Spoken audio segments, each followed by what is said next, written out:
할렐루야, 사랑하는 성도 여러분, 반갑습니다. 12월 19일 매일의 묵상, 삶의 변화. 오늘은 히브리서 6장부터 10장까지의 말씀을 읽고 묵상하도록 하겠습니다. 자, 이제 히브리서 6장에는요, 이제 첫 부분을 보시게 되면, 그러므로 우리가 그리스도의 도의 초보를 버리고 죽은 행실을 회개함과 하나님께 대한 신앙과 세례들과 안수와 죽은 자의 부활과 영원한 심판에 관한 교훈의 털을 다시 닦지 말고 완전한 대로 나아갈지니라. 제가 이제 말씀을 드렸던 것처럼 히브리서 시대에 또 히브리서 독자들, 특별히 이제 유대인들이 많죠. 유대적 성향이 굉장히 강한, 또 유대적 색채가 강한 성경이 이제 히브리서입니다. 그런데 그 성도들이 예수를 경험하고 십자가와 또 부활, 여기에 대한 이제 신앙과 구원의 확신이 있음에도 불구하고 너무나도 많은 핍박과 환란이 있는 거예요.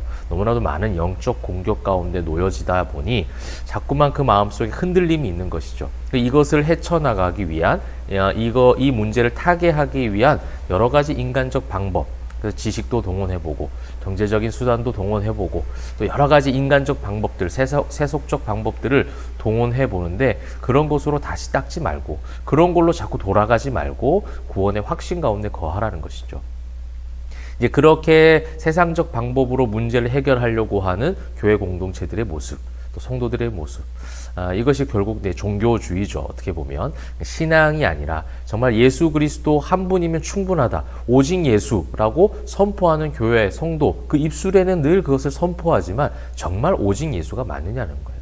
저는 이 질문과 이 도전을 날마다 해야 된다고 생각합니다. 목회자도 성도들도 모든 교회가 계속해서 이것에 대한 질문과 여기에 대한 답을 말씀과 기도의 시간을 통해서 계속 해야 되는 거예요. 그것이 주님과 진정한 대화요, 그것이 진짜 기도라는 것이죠. 정말 내가 오직 예수의 삶을 살고 있는가. 그래서 오늘 이 히브리서 기자는요, 너희가 이제 이렇게 해서 배교할 것 같다, 이렇게 너희가 흔들리고 있다, 이것을 초점 맞춘 것이 아니라 너희가 그런 위험 속에서도 이겨낼 수 있는 유일한 방법이 있음을 지금 한 번 더 가르쳐 줄게, 이런 것이거든요. 그 내용이 이제 9절입니다. 사랑하는 자들아, 벌써 이제 부르는 호칭이 다르죠. 사랑하는 자들아, 우리가 이같이 말하나, 이렇게 너희가 여러 가지 위기 속에서 자꾸 인간적 방법을 쓰려고 한다, 자꾸 이 배교의 위험성 가운데 지금 놓여져 있다, 이렇게 말하나, 너희에게는 이보다 더 좋은 것, 곧 구원에 속한 것이 있음을 확신하노라. 이 모든 것을 이겨낼 수 있는 것이 바로 구원에 속해져 있는 것을 지금 다시 한번 히브리서 기자는 이야기하는 것이죠. 제가 예전에 성경을 읽다가 여러 믿음의 선진들의 순교의 소식, 또 때로는 선교사님들이 또 지금 이 시대에도 일어날 수 있는 일들이잖아요. 어느 이제 척박한 땅에 복음을 전하다가 순교하는 어떤 사건들, 이런 얘기를 들으면서 과연 나는 예수를 믿고 예수를 믿는 믿음의 확신이 있는데 그러한 상황 가운데 예수를 부인하지 않고 그 예수를 고백하고 기꺼이 그 순교를 감당할 수 있을까? 나에게 그런 용기와 그런 믿음이 있을까에 대해서 고민해 본 적이 있습니다. 선뜻 처음에는 답이 나오지 않았는데요. 말씀을 읽다 보니까 그 답에 대한 확신을 주셔요. 내가 하는 게 아니에요. 그죠? 내가 한다고 생각하니까 그 순교의 현장 가운데 두려움이 있을 수 있어요. 고민이 생길 수 있죠. 왜냐하면 우리는 육신의 어떤 한계를 가지고 있잖아요. 그 육신의 한계와 고통 가운데 연약함을 가지고 있는 것이 인간의 참 모습이에요. 그런데 우리가 어디에 속해 있습니까? 엄밀히 말하면 우리의 영이 어디에 속해 있냐는 거예요. 우리의 영은 예수 안에 속해 있는 줄 믿습니다. 성령께서 우리를 다스리신 줄 믿어요. 그래서 그러한 상황 가운데서 주님께서 나를 도와주셔서 그런 순교의 현장 가운데서도 담대하게 예수를 말할 수 있도록 나에게 은혜를 주시겠구나라는 확신이 들더라는 거예요. 내가 하는 게 아니라는 겁니다. 그래서 이제 뒤에 13절부터 이 19절은요, 하나님께서 우리를 향한 약속이 어떠했는가에 대해서 집중하라, 그렇게 가르쳐 주시는 거예요. 그 약속은 구약 때부터 이어져 온 약속이고 유대적 색채가 강한 성경이라고 했잖아요. 그리고 독자들이 유대인이기 때문에 누구보다 구약 성경을 잘 알고 있는 사람들입니다. 그래서 그 하나님의 약속을 한 번 더 상기시키는 거예요. 그 약속의 확실한 증거가 바로 예수 그리스도고, 그 예수 그리스도를 믿은 우리, 그 구원에 속한 우리, 그 모든 위기와 고난과 영적 공격 가운데 내가 싸우는 것이 아니라, 그래서 나의 어떤 미련한 지혜를 자꾸 발휘하지 말고 그것을 최고가 최선이다 오해하지 말고 하나님의 말씀을 붙들고 그 약속 붙들고 나아가라는 것이죠.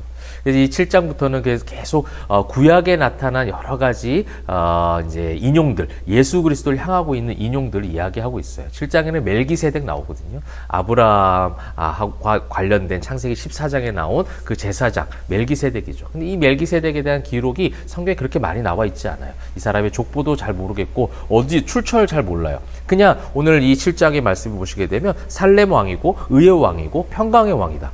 여러분, 의의 왕, 평강의 왕 하면 누가 떠오르세요? 바로 예수 그리스도잖아요. 그 멜기세덱, 아브라함을 축복했던 그 멜기세덱이 결국 누구를 지금 예표하고 있는 인물이었다라는 거죠? 예수 그리스도죠. 대제사장이신 예수 그리스도. 역사적인 사건 속에 있었던 위대한 인물이었던 그 멜기세덱은 영원하지 않은 제사장이었는데요. 예수 그리스도는 영원한 제사장으로 지금도 우리와 함께하고 계신다. 지금도 우리와 동행하고 계신다. 그 구약의 몇천 년 전에 있었던 그 약속, 그때 있었던 그 인물이 결국 지금 우리와 동일하게 동행하시는 그 주님을 지금 예표하는 것을 이 히브리서 독자들에게 가르쳐주고 있는 것이고, 그것을 계속해서 보게 하는 거예요. 사랑하는 성도 여러분, 우리 고난의 상황, 세상의 이 척박한 현실 가운데 이 사단은요, 우리의 육신의 눈을 계속 그쪽에 초점을 맞추게 해요. 그것을 초점을 맞추어서 그 문제를 어떻게 해결할 수 있는지 또 세상을 또 보게 해요. 세속적인 방법을 자꾸 기웃기웃하게 만든다는 겁니다. 근데 성경은요, 누구를 자꾸 보게 하시는 거죠? 예수님을 보는 거예요. 어떤 분들은 그렇게 질문해요. 예수님 본다는 게 과연 이 어려운 현실 가운데 어떤 문제 해결 가운데 무슨 큰 도움이 되는가? 예수님을 내 속에 모셔드린다는 거, 예수님과 동행한다는 거, 예수님을 믿는다는 거, 예수님을 본다는 거, 이것이 너무나 추상적으로 느껴지는 분들이 많더라고요. 여러분, 그것은 제가 어떤 답을 알려드릴 수 있는 것이 아니라 정말 성령님의 도우심이 필요한 거예요. 그래서 내가 찾는 게 아닙니다.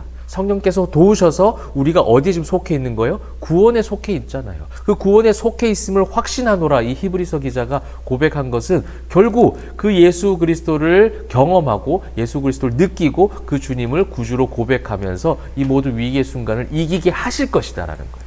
이겨라가 아니라 이기게 하실 거라는 겁니다. 그런 주님의 도우심의 손길들을 여러분들이 경험하시면 되는 거예요. 그것을 느끼는 거죠. 그것이 우리 삶의 간증이라는 거예요. 이것이 나의 간증이에요. 내 삶 속에 문제가 다 해결되었습니다. 물론 그것도 간증이 될 수 있겠죠. 누군가에게 그 예수 그리스도를 증거하는 하나의 방법이 될 수는 있겠지만, 진정한 신앙인들의 간증은 무엇이냐면 그 순간에 나와 함께 하신 하나님.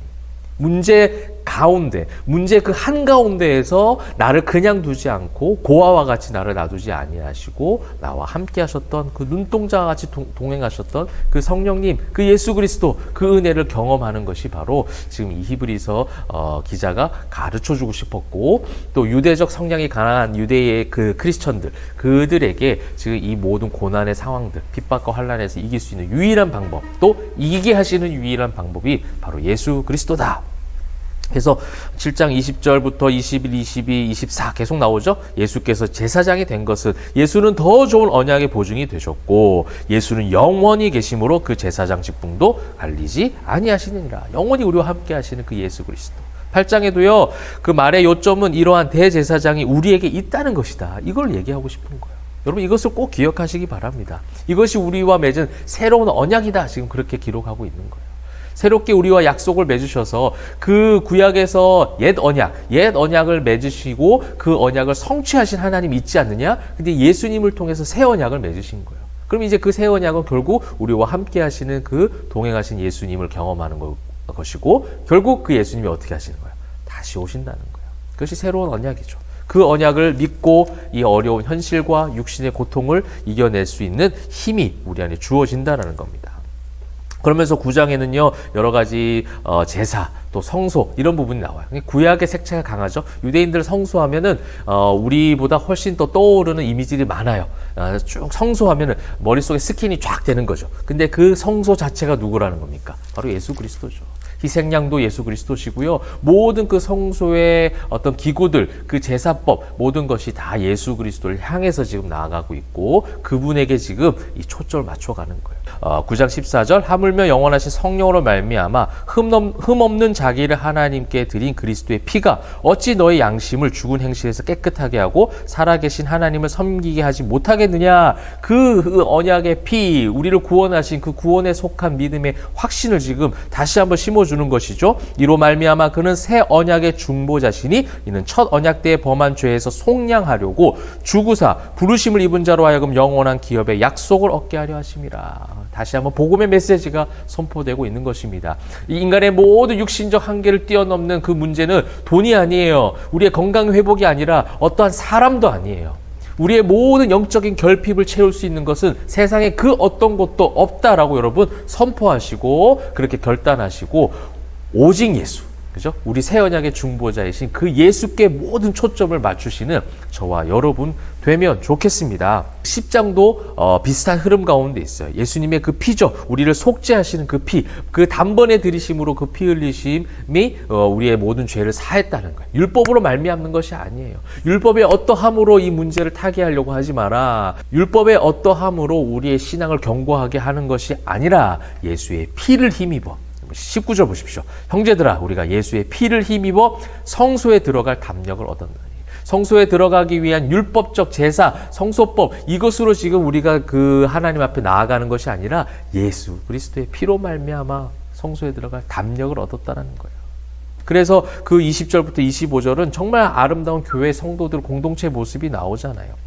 그런 예수의 피를 힘입어 함께 성소에 들어갈 담력을 얻은 믿음의 사람들이 어떻게 합니까? 온전하신 믿음으로 하나님께 나아가게 되고 그것을 견고하게 붙잡을 때 서로 돌아보아 사랑과 선행으로 격려하며 모이기를 패하는 어떤 자들의 습관과 같이 하지 말고. 여러분 이거는요 어떤 종교적 모임에 많이 모여라는 것이 아니라 정말 서로 사랑하기 위해서 모이라는 거예요. 사랑을 실천하기 위한 모임을 이야기하는 겁니다. 단순한 예배, 집회, 그다음 교회에서 하는 모든 프로그램에 잘 참여해야지 참여해야 한다라는 것을 가지고 이 본문을 너무 많이 인용하고 있는데요. 물론 교회의 어떤 모임 가운데 다 같이 함께 모입시다 할 때에 그것을 권면하기 위해서 어느 정도 설명을 할 수 있겠지만 이 히브리서 10장에 담겨져 있는 본문은 훨씬 더 큰 영적 의미가 있는 겁니다. 정말 예수의 피를 힘입어 그 힘 때문에 모이게 되는 성도들이 함께 모여서 사랑과 선행으로 격려하는 그 아름다운 모습들을 하지 못하게 하는 율법적 방해들, 종교적 방해들을 이겨내라는 거죠. 근데 이겨내는 것이 나의 힘이 아니라 이겨내게 하시는 성령님을 경험하라는 거예요. 여러분 이겨내는 것과 이겨내게 하신 성령님을 경험하는 것은 좀 큰 차이가 있을 것 같습니다. 그래서 오늘 히브리서 10장까지 예수님께 계속 초점을 맞추고 있죠. 흐려진 우리의 눈을 굉장히 초점을 정확하게 맞추어서 예수님만 바라보게 하는 이 히브리서 성경을 통해서 오직 예수로 승리하는 저와 여러분 되시길 바랍니다. 이번 한 주간 그 예수로 승리하는 경험들이 많이 쌓여가시는 저와 여러분 되시기를 주님의 이름으로 축복합니다. 기도하겠습니다. 사랑과 은혜가 풍성하신 하나님, 오직 예수의 삶을 살아가는 주의 백성들 다 되게 하여 주시옵소서. 흐려진 우리의 세상에 육신의 눈들이 다시 한번 영적인 시선이 주님께로 맞춰지는 축복을 허락하여 주시옵소서. 감사드리며 살아계신 예수 그리스도의 이름으로 기도합니다. 아멘.